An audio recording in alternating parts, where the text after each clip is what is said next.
अस्सलामु अलैकुम वरहमतुल्लाह। 5 सवालात हैं और उनके जवाबात हैं। पहला सवाल है छोटे बच्चों को मस्जिद में लाने के बारे में। ये छोटे बच्चों को मस्जिद में लाते हैं और बाज़ लोग जो है पीछे ढकेल देते हैं, क्या ये तरीक़ा सही है? तो देखिए, इस बारे में इस्लाम का जो हुक्म है बड़ा मोतदिल, बड़ा दरमियानी है। इस्लाम ये भी नहीं कहता कि एकदम जो है बच्चों को लाकर सामने खड़ा कर दिया जाए, एकदम छोटे से छोटे मासूम बच्चों को, ये भी नहीं कहता। और इस्लाम ये भी नहीं कहता बच्चों को मस्जिद से भगाए, बल्कि दरमियानी रास्ता इख्तियार करता है। वो दरमियानी रास्ता ये है कि बच्चे अगर बिल्कुल गैर शुऊरी के उम्र के हैं, 3 साल 4 साल के, उनको कुछ पता ही नहीं होता मस्जिद क्या है, नमाज क्या है, तो ऐसे बच्चों को मस्जिद में लाने से बचा जाए। एकदम लाशऊरी की उम्र के हैं। 2 नुकसान है। एक नुकसान तो ये है कि ये जो है पेशाब वगैरह कर देते हैं, बहुत सारी मस्जिदों में ऐसा हुआ है, और जो है जिसकी वजह से बहुत तकलीफ होती है वहाँ जिम्मेदारों को उसकी सफाई वगैरह में। एक दूसरा ये कि वो लाशऊर होते हैं बिल्कुल। जैसे ही सब लोग सजदे वगैरह में चले जाते हैं तो एकदम चीखने लगते हैं बच्चे, रोने लगते हैं। और नमाज के दौरान इस तरह बुलंद आवाज़ का आना, तकलीफ पहुँचना मुसल्ली को, ये अल्लाह को बहुत नापसंद है। इस वजह से मस्जिद में जितना हो सके खामोशी इख्तियार करना है। बात भी अगर ज़रूरी करनी है तो ज़ोर से नहीं करना है, आहिस्ता बात करना है। तो इस बिना पे एकदम लाशऊरी उम्र के जो बच्चे हैं 3-4 साल के, इनको लाने से बचाया जाए, परहेज किया जाए। 7 साल के करीब बच्चा पहुंच गया तो हदीस में अल्लाह के नबी सल्लल्लाहु अलैहि वसल्लम ने फरमाया, बच्चा 7 साल का हो तो नमाज का हुक्म दो, 10 साल का हो और नमाज न पढ़े तो मारो। ये अल्लाह के नबी सल्लल्लाहु अलैहि वसल्लम का हुक्म है बाकायदा।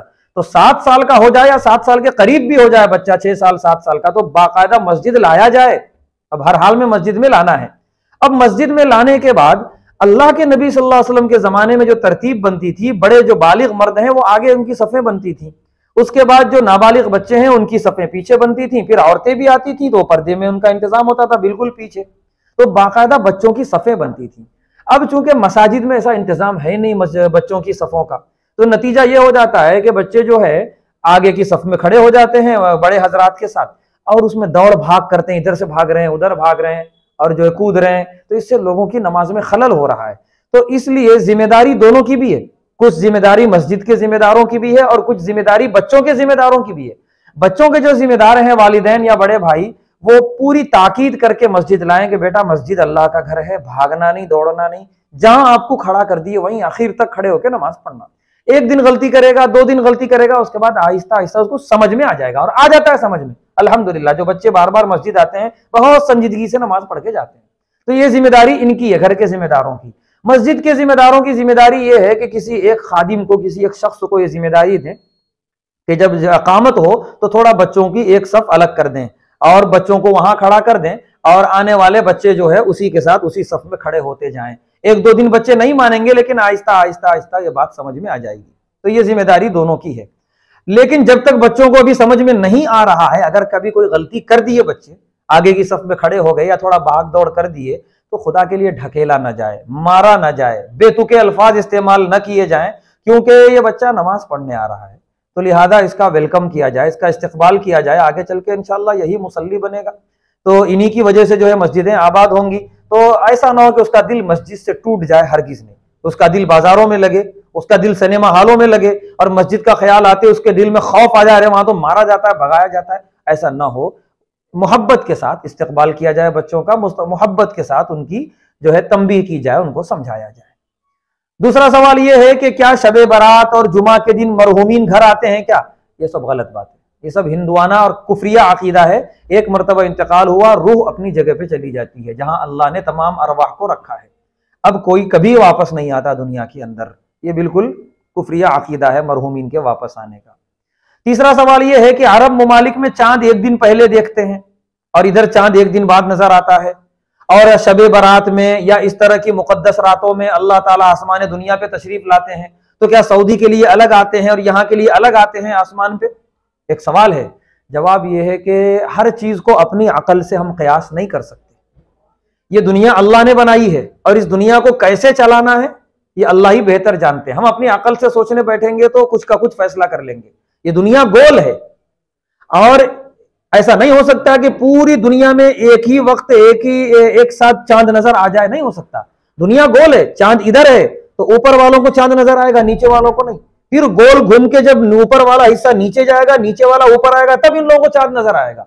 तो इसीलिए हिंदुस्तान और सऊदी अरब में एक दिन का फर्क हो जाता है, और ये होके रहेगा हर हाल में, क्योंकि दुनिया ऐसा चार कोनी नहीं है बिल्कुल कि एक साथ चांद सबको नजर आ जाए। वो गोल है, वो घूम रही है, तो जो नीचे है उनको नहीं नजर आएगा चांद, उनको बाद में नजर आएगा। तो इसलिए ये तो एक दिन का फर्क हर हाल में रहेगा। अब ये बात कि क्या अल्लाह तबारक व तआला दोनों के लिए अलग अलग तशरीफ लाते हैं आसमानी दुनिया पे? अल्लाह तबारक व तआला तो हर रात आते हैं आसमानी दुनिया पे, तो ये क्यों? और अल्लाह के लिए कोई मशक्कत की चीज नहीं है ये, अल्लाह के नबी। इसी तरह खाली ये चांद के बारे में नहीं है, ये तो हर नमाज के बारे में है कि जब सऊदी अरब में जुमा का वक्त होता है तो यहाँ जुमा का वक्त नहीं रहता, यहाँ जुमा पढ़ के हम फारिग हो चुके होते हैं। और अल्लाह के नबी सल्लल्लाहु अलैहि वसल्लम ने फरमाया जुमा के वक्त में एक ऐसी घड़ी है, उस वक्त जो दुआ मांगो कबूल हो जाएगी। तो क्या वो घड़ी हमको मिली, सऊदी वालों को नहीं मिलेगी? या सऊदी वालों को मिली, हमको नहीं मिलेगी? दोनों को मिलेगी, दोनों के लिए वो घड़ी अल्लाह ने रखी है। तो अल्लाह के पास ऐसा कोई हिसाबो किताब नहीं है जैसा हम हिसाब किताब लगा रहे हैं, कयास कर रहे हैं अपनी अकल से। अल्लाह के लिए सब मुमकिन है, सब आसान है, सब घड़ियां अल्लाह तबारक व तआला के लिए मुतबर्रक बनाना मुमकिन है और आसान है। तो हम अपनी अकल से इसको ना सोचें, ये हर एक के लिए ये खुशखबरियां हैं, मुतबर्रक रातों की भी और मुतबर्रक घड़ियों की भी। उसके बाद का जो सवाल है कि मैं पाक दामन बन गया कैसे मालूम होगा, सवाल करने वाले ने सवाल किया है। और आगे लिखता है कि लिखते हैं भाई के मैं बहुत पहले बेहया था, बेहयाई मुझसे हो जाया करती थी, लेकिन अब मैं बहुत दिनों से छोड़ दिया हूं। फिर भी शैतान जो है मुझे बहका रहा है कि तुम तो पाक दामन नहीं हो, तुम तो बेहया हो, तुम्हारी इबादतें कहाँ कबूल होंगी, तुम्हारी दुआएं कहाँ कबूल होंगी। इस तरह का शैतान बहका रहा है। तो जिस भाई ने भी ये सवाल किया है, पहले तो मुबारक आपको कि बेहयाई के मैदान से आप हया की तरफ आ गए, अल्हम्दुलिल्लाह। ये अल्लाह का बहुत बड़ा करम है, आप अल्लाह का शुक्र अदा कीजिए। अब आप एक काम ये कीजिए, अगर खाली आप बेहयाई को छोड़ दिए हैं, बहुत अच्छा काम किए, एक मरतबा तौबा कर लीजिए। जो काम अब तक हो गए बेहयाई वाले, तौबा कर लीजिए दिल से, आइंदा नहीं करूंगा। और आप छोड़ तो चुके हैं पहले से ही, और पक्का इरादा कर लीजिए कि अब बिल्कुल भी करीब नहीं जाऊंगा। तो खाली छोड़ने से अच्छा है थोड़ा तौबा कर लें, फिर उसके बाद छोड़ें। उसके बाद भी शैतान अगर बहका रहा है, उसके बाद नहीं बहकाएगा। तौबा के बाद जो है एक अल्लाह की तरफ से दिल में एक कैफियत बनती है कबूलियत की, अल्हम्दुलिल्लाह अल्लाह ने मुझे माफ कर दिया, तो शैतान को बहकाने का मौका कम मिलता है। लेकिन फिर भी अगर शैतान बहका रहा है तो उसके बहकावे में ना आए, वो आपको शक में डाल रहा है। ये भी शैतान का एक काम होता है कि कोई आदमी अच्छा बन रहा है, इबादत कर रहा है, तो उसमें शक पैदा करो। तेरा रुकू सही नहीं हुआ, तू सजदे सही नहीं करता है, तेरा क़याम सही नहीं है, तेरी क़िरात सही नहीं है, तू सही पढ़ता नहीं है, तेरी नमाजी नहीं हो रही। रोजा रखेंगे तो तेरा रोजा सही नहीं है, तू रोजे के आलम में जो है तू इधर देख लिया था, उधर चला गया था। इस तरह का शक डालता है शैतान। शकूक में बिल्कुल ना आए, बिल्कुल उसको झटक दें दिलो दिमाग से, तौबा कर लें और उसके बाद आइंदा की जिंदगी पाक दामनी के साथ गुजारें। आप ऐसे हो जाएंगे कि जैसे आपने कभी गुनाह किया ही नहीं, क्योंकि हदीस में है अत्ताइबु मिन ज़म्ब कमन ला ज़म्ब ला। जो आदमी गुनाह करके तौबा कर लेता है, ऐसा हो जाता है जैसे वो गुनाह किया ही नहीं था। तो बिल्कुल आप खुशखबरी कबूल कीजिए और आप आइंदा की जिंदगी में बिल्कुल मुतमईन और इत्मीनान के साथ जिंदगी गुजारिए।